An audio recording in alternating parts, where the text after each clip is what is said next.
E como é que foi para ele isso? Porque eu imagino também que ele vivia essa parte política, né, do país.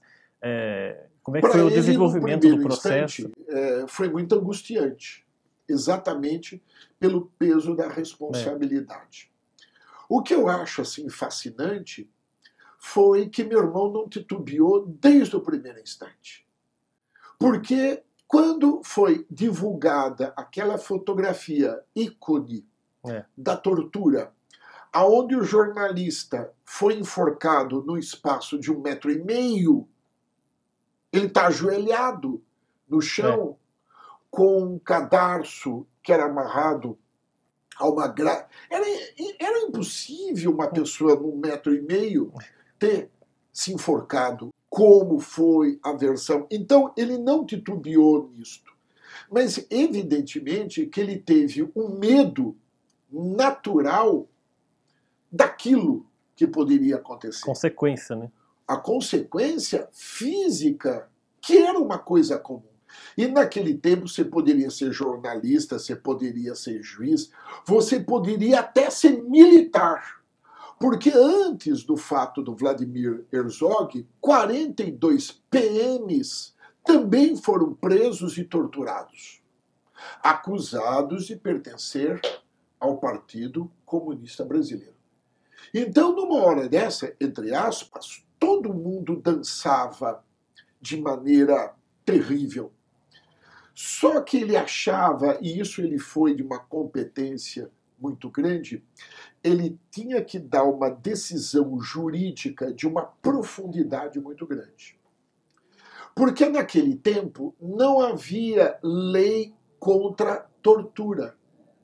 É, Isso as pessoas não têm ideia. Se não há lei exatamente contra a tortura, você pode torturar. é uma Não tem lei coisa, contra a tortura, você coisa entendeu? lógica. Então ele criou, e aí um ato de um jurisconsulto mesmo, ele criou uma peça jurídica que mais tarde, na Itália, nos Estados Unidos, na França, no Brasil, foi muito comentada, que é a responsabilidade do Estado de maneira objetiva. Ou seja, ele disse o seguinte na sentença dele: se o prisioneiro estava sobre a guarda do Estado, quem é o responsável? É o Estado. Não interessa exatamente quem é que pôs a mão na massa. Não interessa exatamente o torturador, porque o nome do torturador naquele instante jamais seria revelado. É. Então, se não é o torturador, é o Estado que é responsável pela guarda e não teve a guarda do Estado. E ao que tudo indica, teve tortura, quem é o responsável? É o Estado, são os generais. E ele tomou alguma medida de precaução, Claro. se resguardando? Até Opa, vocês da não, família também? ele tomou porque ele veio a fazer a sentença dele aqui em Jacareí, É, porque em Jacareí o assédio em cima dele, não é que era assédio, mas a expectativa em cima dele era muito grande. E era uma expectativa que eu diria para você negativa. 32 anos, está começando a carreira, tem um futuro pela é, frente. vai se, Ele não vai segurar esse rojão. vai ficar a favor da Você ditadura, né? entendeu? Então eu me lembro que um momento muito emocionante para mim, como irmão, foi na quinta-feira, antes dele soltar a sentença, ele telefonou e falou assim: Tedo. Tedo é o meu apelido dentro de casa. Tedo, vem aqui que eu tenho uma coisa muito importante para te dar. Cheguei quinta-feira à noite na casa dele e ele falou: tá aqui, tá aqui. Então, nessa hora, é muito forte, muito forte, porque eu sabia que naquele instante ele estava tomando uma medida justa, E corajosa, né? muito corajosa. Tanto que, logo em seguida, a revista Veja fui fazer entrevista com ele nas páginas amarelas, como tem até hoje. E perguntaram para ele, logo em seguida a sentença, que estava dando uma repercussão muito grande no New York Times, no Washington Post, no The Guardian, etc. Você é casado? Sou. Você tem filhas? Não, não tenho filhas. Ou filhos, né? Tem filhos. Tinha. Mas ele não falou que tinha filhas com medo de sequestro. Agora, sequestro, o mais terrível, porque era o sequestro da polícia. Agora, numa hora dessa que você tem o sequestro por parte do Estado, para quem você vai recorrer? O Papa. Você não tem para quem recorrer. Então o medo dele foi um medo muito grande. E uma outra atitude que também foi muito sábia, ele deu a sentença e se esquivou de qualquer espécie de propaganda em cima do nome dele. Porque ele queria que ficasse marcado o seguinte: quem deu a sentença não foi o Márcio José de Moraes. Quem deu a sentença foi o Poder Judiciário. E isto foi muito importante, porque quando houve a redemocratização, o Poder Judiciário tinha tomado uma atitude de independência perante o Executivo, não avalizando aqueles atos hediondos que estavam acontecendo. Quer dizer, foi muito importante. Quer dizer, porque numa hora que você dá a sentença, é o sujeito. Não, não interessa quem deu. Quem deu foi um juiz. Esqueçam que eu existo. Isso foi muito importante. E como é que, a hora que ele te telefonou para falar o resultado, como é que o senhor recebeu aquela notícia? Foi um momento assim de que o senhor, a partir daquele momento, que estava com esperança de ir para frente? Eu estava esperando a sentença porque nós tínhamos conversado. Eu não entendia do dado técnico, jurídico que ele ia criar. Isso eu não entendia.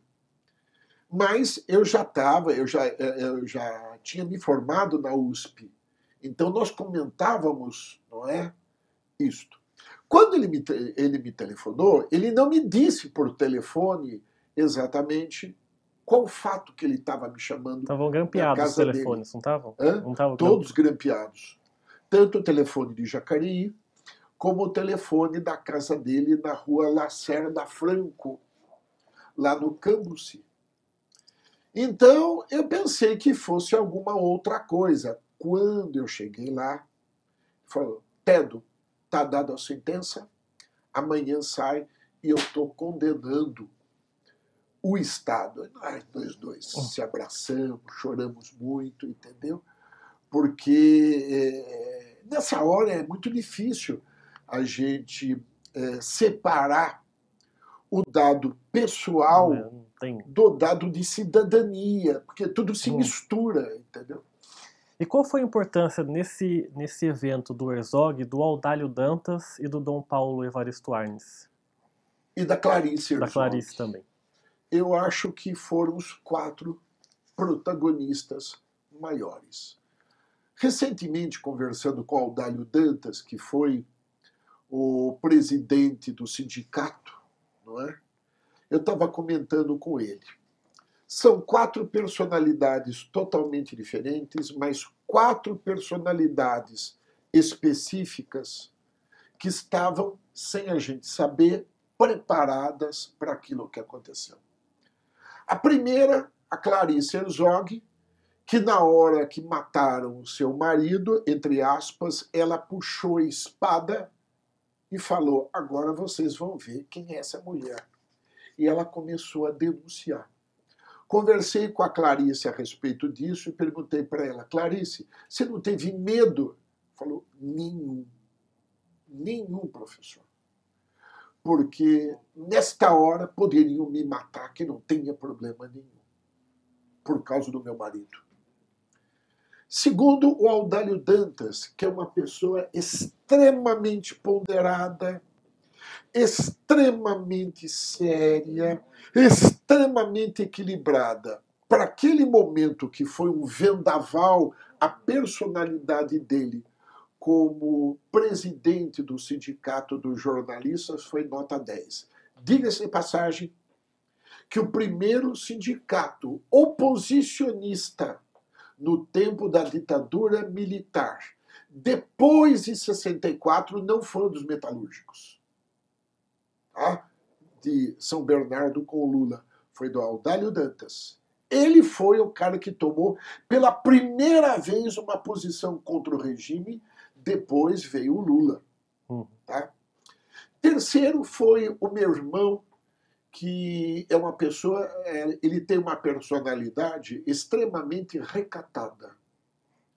Meu irmão, por vezes, até eu chamo ele é quase que um jesuíta. Ele é uma pessoa extremamente recatada, não gosta de aparecer em cerimônias nenhuma e é um cara extremamente competente. Então, na hora que deu o vendaval, ele poderia se tornar um pavão e se tornar a grande personalidade política, finalmente, alguém. Ele não quis esse papel, porque é avesso, inclusive, ao modo dele ser extremamente, quase que por vezes, fechado, no bom sentido da palavra.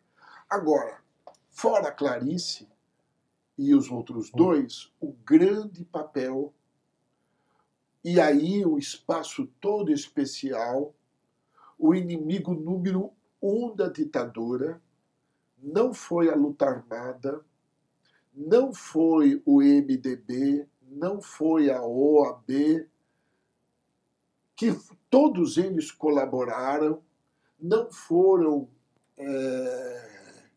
os jovens estudantes, mas o cara que foi o maior incentivo, que fez os movimentos populares de periferia a tomar uma consciência política e se preocupar pelo discurso dos direitos humanos, que foi um guarda-chuva a abrigar todo mundo, foi Dom Paulo Evaristo Arnes.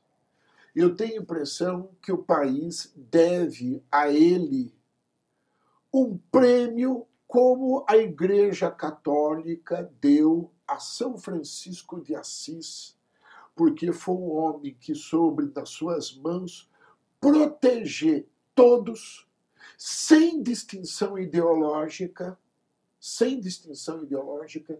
proteger todos, Dom Paulo Evaristo Arnes. E era uma personalidade que os próprios militares tinham medo, tinham receio, ódio, né?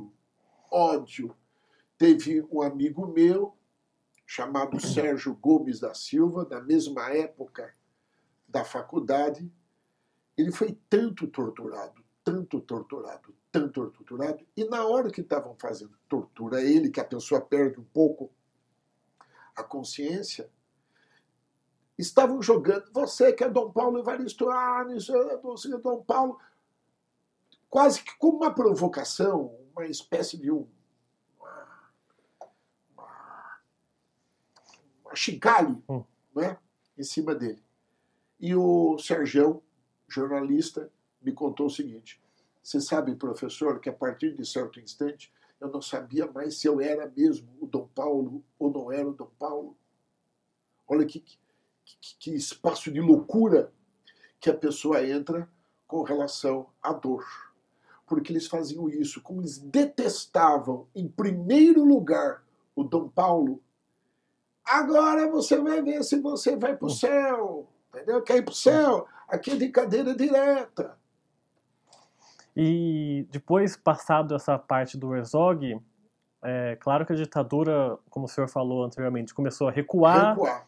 E qual foi a medida que o senhor acha a mais necessária para acabar com tudo isso? Enquanto os movimentos das diretas já influenciaram nesse sentido, o senhor pode falar um pouquinho sobre isso?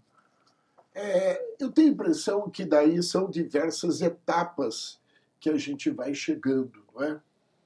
Se eu pudesse citar dois movimentos com todas as suas contradições, quer dizer, merece também uma análise maior, foi a anistia política, que evidentemente teve os seus percalços, porque afinal de contas foi também uma autoanistia aos torturadores, e isso não existe em nenhum lugar no mundo, como é que você pode anistiar pessoas que fizeram crimes de lesa humanidade? Isso não existe. Tanto que os órgãos internacionais de direitos chamam a atenção do Brasil para que se cumpra a justiça. Quem matou e quem escondeu, bom, mas isso é outra coisa. Mas permitiu a volta dos exilados. Isso não foi exatamente, eu diria para você, uma espécie de um ganho, foi uma conquista feita pelos movimentos sociais que, já a partir da volta do Herzog, se tornaram cada vez mais fortes. E as diretas já, sem dúvida nenhuma, porque o último comício das diretas pôs na rua, e eu não estou mentindo, quer dizer, basta ler os jornais, colocou 1,5 milhão de pessoas na rua. Para colocar 1,5 milhão de pessoas na rua é como se colocasse 6 a 7 vezes Jacareí na rua em São Paulo, para você perceber como é que a ditadura militar não tinha mais condições de governar o país, porque faltava a confiança, mesmo porque estava explodindo a inflação, a tortura já estava revelada, os mecanismos de censura já estavam quebrados. Então, se eu pudesse citar 2 desses movimentos que vão anteceder as eleições indiretas pelo colégio eleitoral, que vai escolher Tancredo Sarney, e depois a Constituição, o grande instante da Constituição de 88, foram esses 2 instantes com uma série de movimentos que estavam se formando do pluripartidarismo, dos movimentos sociais, chamaria a atenção das comunidades eclesiais de base, como também a formação do MST. A gente estava falando um pouquinho nessa entrevista também. Naquela época, os anos 70 principalmente, falar a palavra ditadura não se falava, né, na rua, né? Houve uma espécie de uma amnésia geral causada principalmente por uma indústria do esquecimento.